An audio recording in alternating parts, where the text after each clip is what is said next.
guys, BBI here. I want to stop and say thanks for tuning in and checking out whatever the video is about that's about ready to come up next. If you could take a minute and hit subscribe, I'd greatly appreciate it.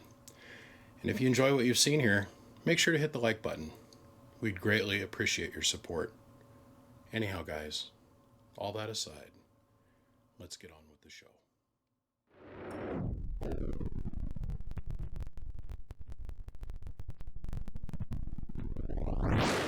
Had some interesting happened to me yesterday.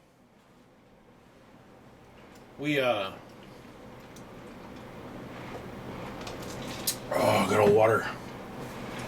Me and my beautiful wife, we got the little emissions tag for my white my white Chevy. You know, the one with the big stereo in it.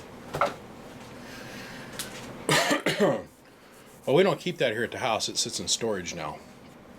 I don't drive it for anything. It gets horrible gas mileage with all them alternators and stuff on it. So I just put around in my pretty much stock Tahoe all the time. And so we get the little emissions sticker that comes, says, hey, you got to go get your emissions tested. So we ignored it for the first month, and then we got the second month. Now, when they send the second notification, it's red. They're serious. They're like, get on this, or we're going to take your registration insurance away. So I'm going to continue on with that story here in a second. What we're working on is a suite. Working on this from my friend Rob. And see somebody over here tried to be me. They weren't too good at it. Look at this. Kind of little butch job. So we're going to take that apart. There's an imbalance that's taking place. You can see that this combiner, they've had to replace it.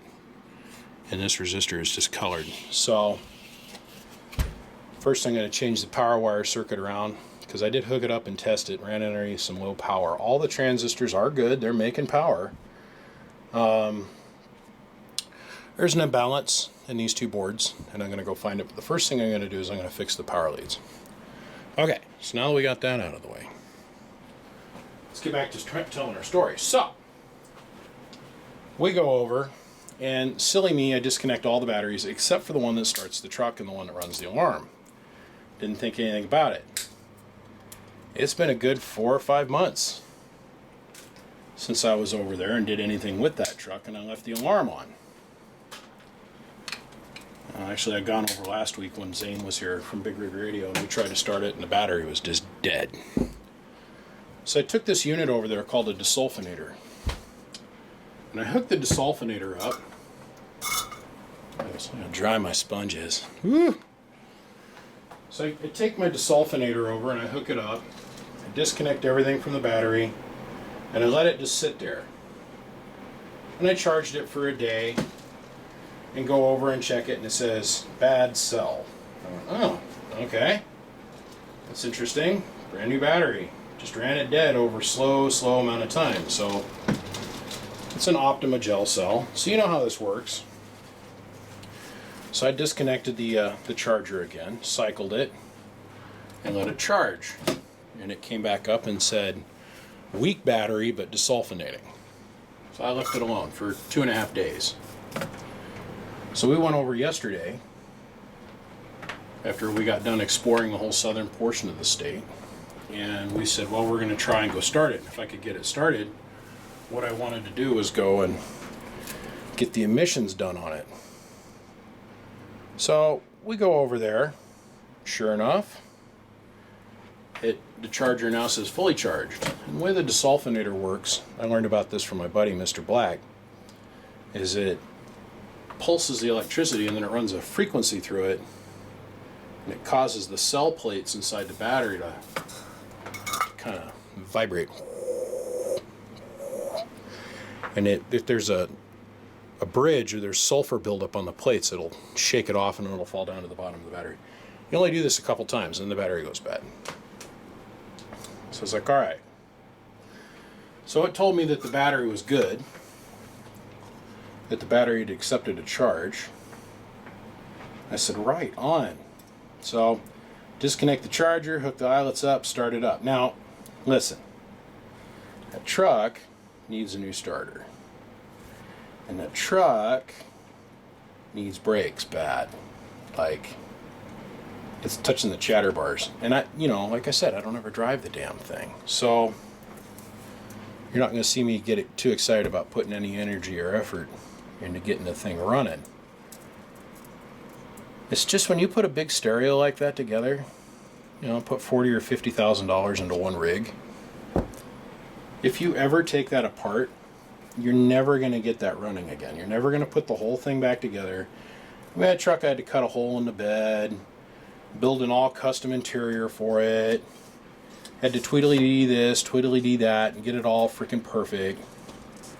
It's got like 8 boxes of Dynamat in it, The rear windows, I used to blow them out. The actual wing windows on the side of the truck, when the base would hit it, hit so hard it would vibrate their windows right out of the gaskets that hold them. So I'm just holding on to it. I thought, well, I can drive it over there to go get the emissions tested. So we go driving on over. Meanwhile, it's, I got no air conditioning in that thing because all the damn alternators. I took the air conditioning pump out so I could have room for the alternators, which was a mistake, by the way. Don't ever do that. Always leave your air conditioning pump and your stock alternator in place and just do an auxiliary alternator.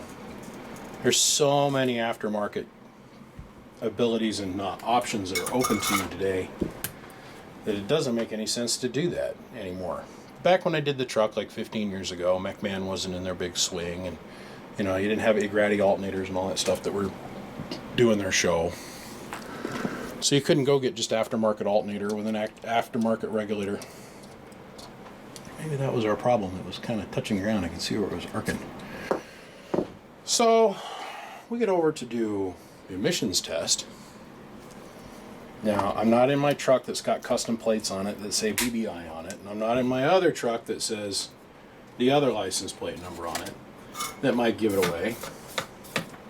We pull up and we start talking to the emissions guy. And he says to me the weirdest thing. This guy's name was Lonnie. He's super cool. Now, before I even go into that, I got to say that since I bought that truck, I've had to do the high and low idle trick, where you run the RPMs up and you just keep it right above or right below 2,000, and then when it goes and does a low idle test, you've got to sit there and float it just right at 1,000 RPMs, or it's never passed emissions otherwise. So we've had to do the high-low idle trick on it. But the guy there at the emissions joint, he starts telling me, he says to me, he goes, well, I used to do all these other different hobbies, but man, I discovered radio when I was a kid. And God, now I'm all about ham radio and blah, blah, blah. And I thought, wow, that's kind of cool. And I said to him, I said, I know a little bit about that. And he goes, well, I know you do, BBI. And I turned and looked at him like, what?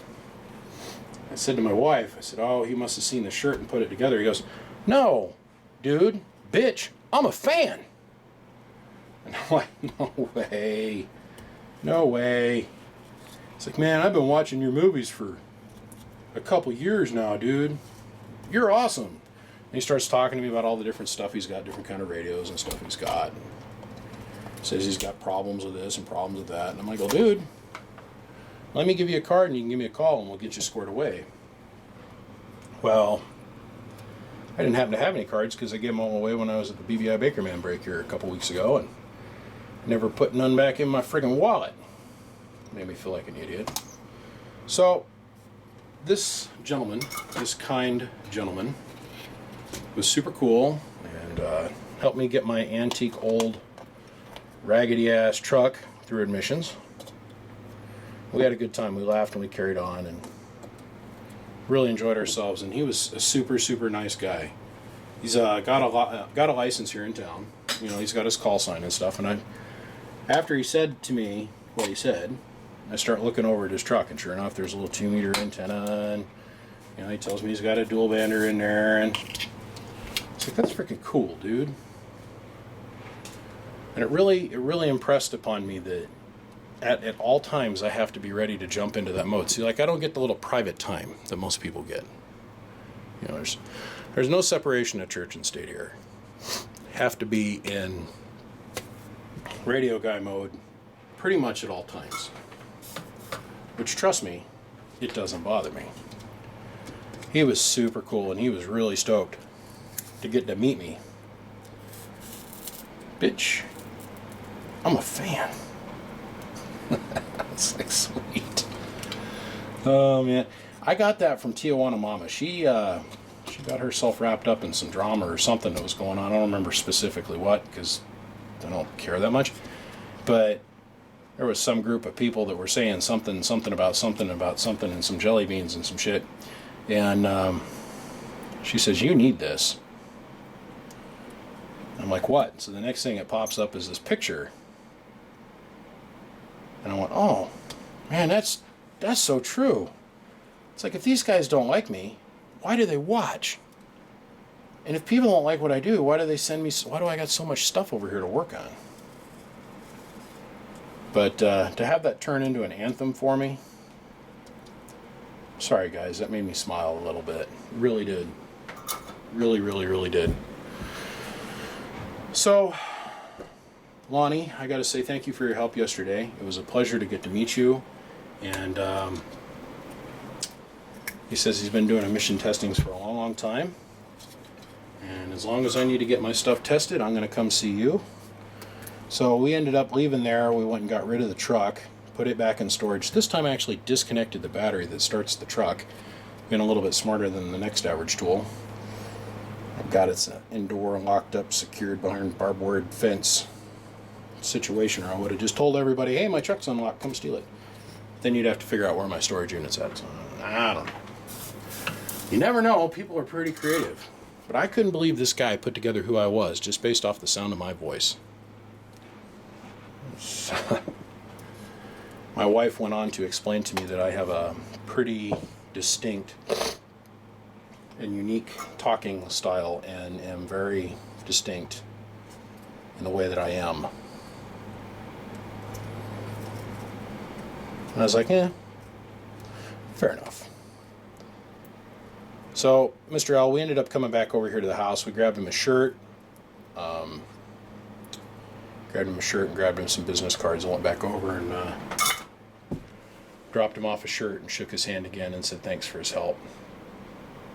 Super nice guy. Really impressed. And the way he went about handling himself to approach me was spot on the money and very cool.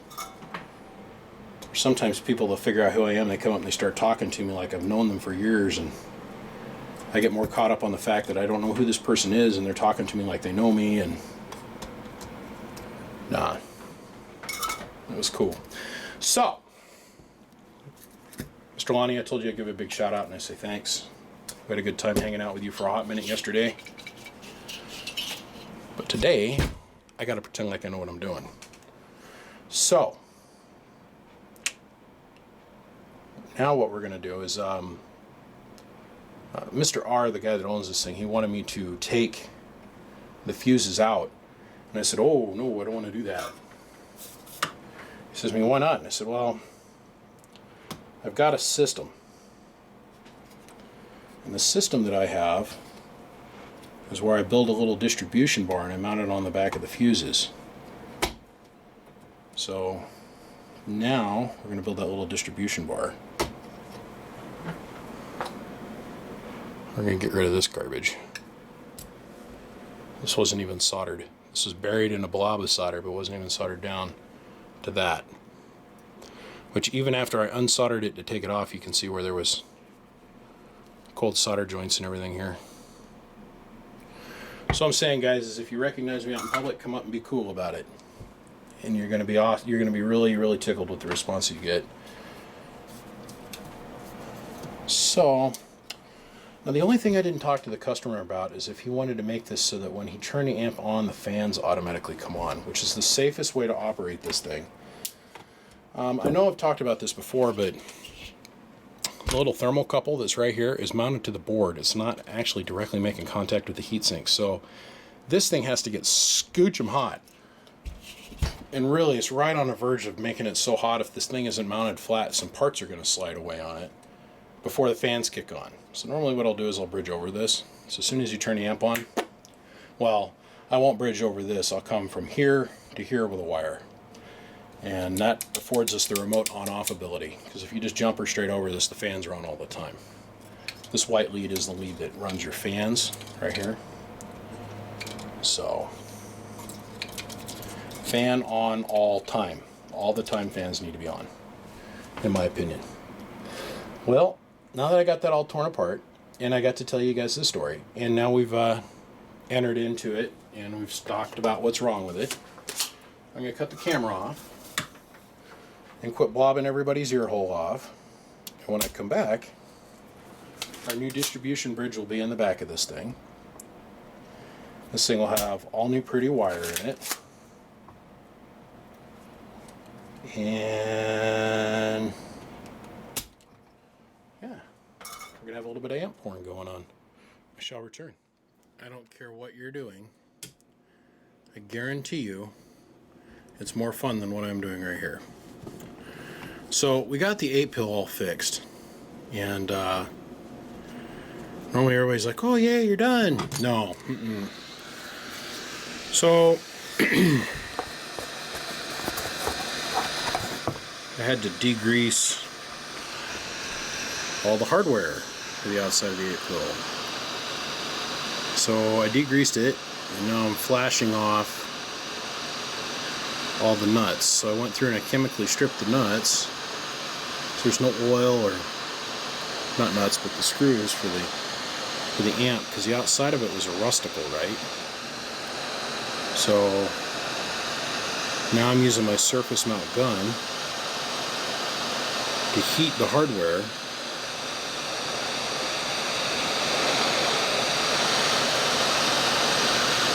And then I had to wash the cases because it was just gross. And at some point or another, this amp has gotten wet. It's not an internal issue, but an external cosmetic issue that we're dealing with right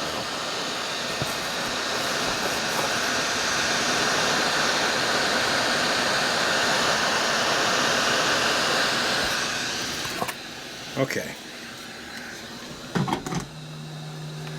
So, to make this thing presentable, the fans that are on the new fan kits, I would have suggested we bought a new one. But the fans that are in the new fan kits suck. Literally, suck.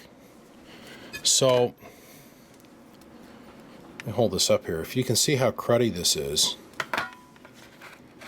this thing is a giant rusticle. Okay? We're going to put new fan guards on it that aren't all rusted out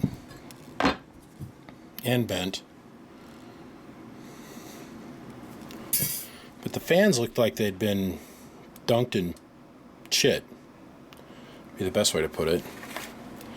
And if we look at the screws, you'll see most of them are rusted. So I degreased them, oiled them, and stripped them. So there's technically not any rust left on these. They're just brown. So unless I want to go along and wire brush each one of these, which I'm not going to, I'm going to go paint these, and then I got to reassemble a fan kit. So the power section of this thing has all been rebuilt. There's the little shelf that I was talking to you guys about. And I reused the fuses to hold that in there. That's a solid piece of copper. This isn't phenolic, that's solid copper.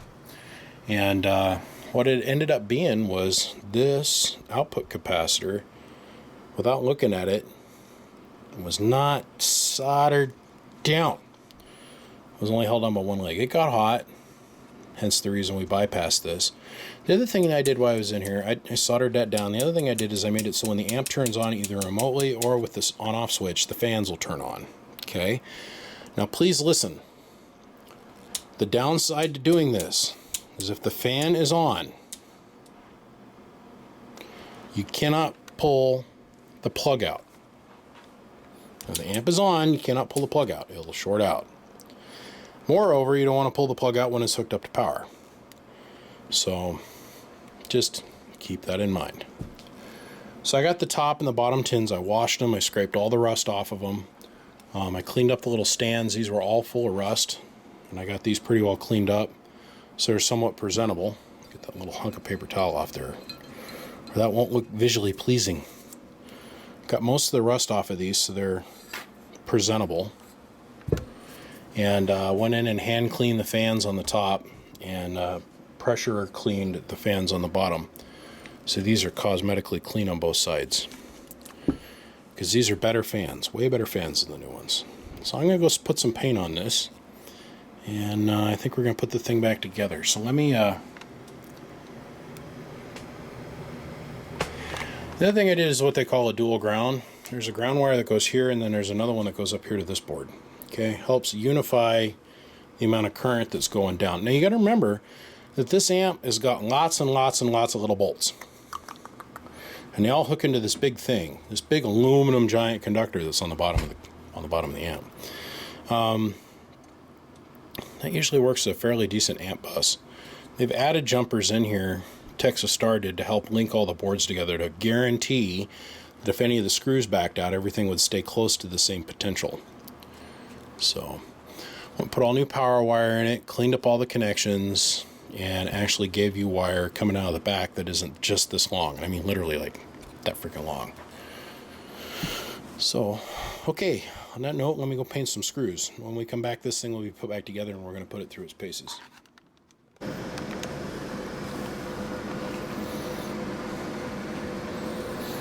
Invenerable Sweet 16. Freaking love these little things. Not a single 8-pill in the market share today has got as much heatsink underneath it as this amplifier. And it's got more airflow on it than anything else built. I mean, I could get close to this if I did a 16-pill with 4 high-flow fans on it. I mean, super high-flow fans. And what I mean by 16-pill is put it 4 transistors in a 16, 4 pills per side and a 16-pill enclosure. That's as close as we could get. Had a lot of problems with this one. There's quite a few failed parts. 2 of the capacitors down by the transistors are popped. That combiner was toast, and the final combiner was toast, which we completely rebuilt and replaced. And then, of course, as we all seen in the first segment, changed out some wire on the inside. The ring. This is what the whole mess was held together with, and if you look real close, it's got solder sparks on it, but yeah, nothing's actually soldered to it. Okay, so what we're going to be doing now is I'm going to make a lap around the band. We've got 1000 watt Slogan 2X in PEP, 1000 watt Slogan average, 5 watt Slogan reverse back from the Bird, 10,000 watt dummy load. Got the 955 with the 5 watt slug sitting between the 955 and, of course, the straight 6 or the straight 8. So, on that note, let's turn on our fans. And I'm skipping a step. Let me go over here. About 90 watts of drive. Remember, that's a 2000 watt scale. Talking through the amp. Nice and flat. Okay. 90 watts of drive.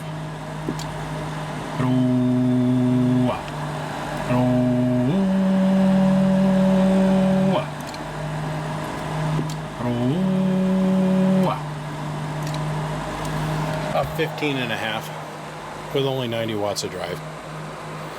So,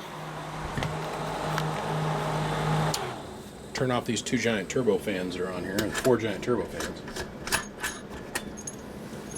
Let's go over here. Let's hook up the conics. Now, hopefully the conics doesn't have any problems with it.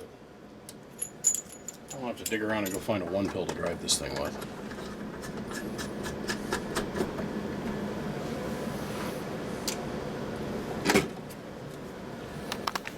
Let's test drive the conics real quick. Hello. Hello. Hello. Low on power. I'll run it till she blows up and then I'll fix it. About 100, 110 watts of drive.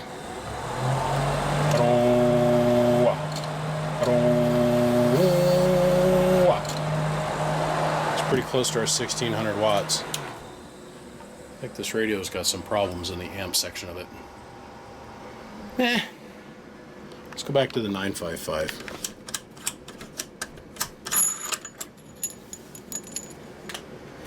Pull that down and figure that out. Probably later this week.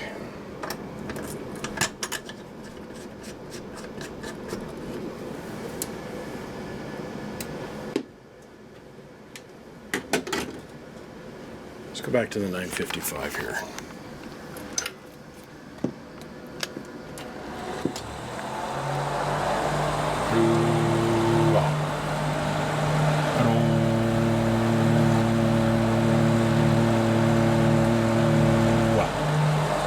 Input tune. It says 2950 on it, doesn't it? God, I'm tired tonight.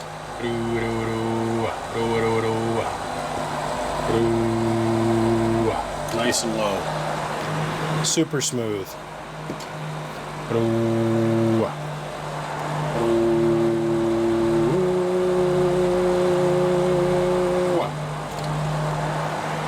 think I'm going to call this one a win for the home team. Robert, you're done, buddy. We're going to take this duck plucker, we're going to throw it in the back of my Tahoe, and I'm going to bring it to you.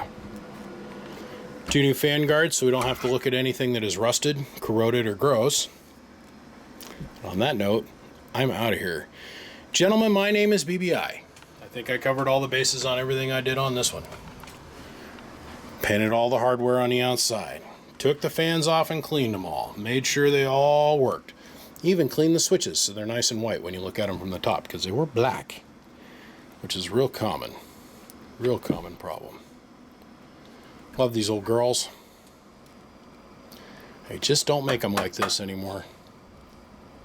Gentlemen, I gotta go. Appreciate y'all tuning in.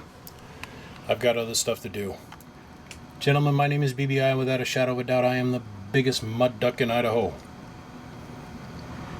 Come check us out, www.bbiamps.com. And if you're watching me for the very first time, do me a hot favor, click subscribe. Alright, on to the next project, and out the door this one goes. See ya. Bye.